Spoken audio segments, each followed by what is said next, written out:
Hello, you're watching Proactive. Here are some of the small cap stories we've been covering over the past week.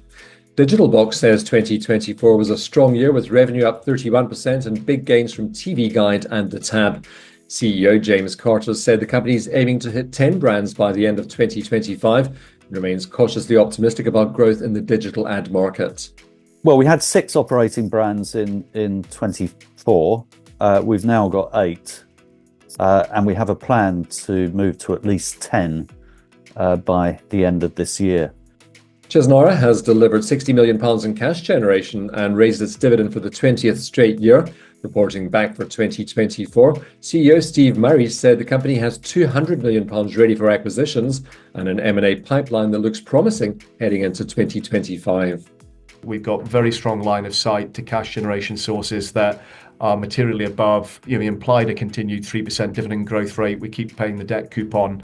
That amounts to about 250 million of cash that's required. Our underlying cash generation sources are materially above that. Cordiant Digital Infrastructure is focusing on growth in Poland and the Czech Republic, investing in mobile towers and data centers. Discussing the company's capital allocation strategy, Cordiant Digital Infrastructure Management Chairman Stephen Marshall said it's prioritizing bolt-on acquisitions over buybacks to maximize long-term returns. We also, fortunately, were able to invest in 2 of the fastest growing economies in Europe, Poland and the Czech Republic, growing at faster rates than the UK, growing at faster rates than most of Western Europe, and are expected to continue to do so. So we sort of were expecting that that would give us a good protective buffer right over an increasing interest rate environment. MP Evans reported record profits in 2024 with earnings per share up 66% and strong crop processing despite tough weather. CEO Matthew Coulson told Proactive 2025 has started well with prices averaging $870 a tonne and acquisitions on the radar. We've got off to a great start in 2025. We've seen an increase in crop.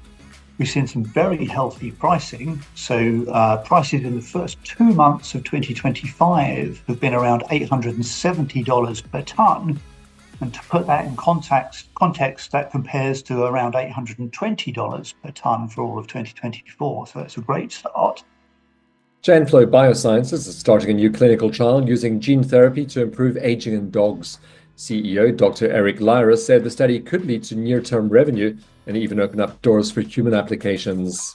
In a short term, we have the possibility to generate revenues, and that puts us in a totally different category. So it's a major step for the company. Follow us and subscribe on YouTube, our social channels, and of course on proactiveinvestors.co.uk.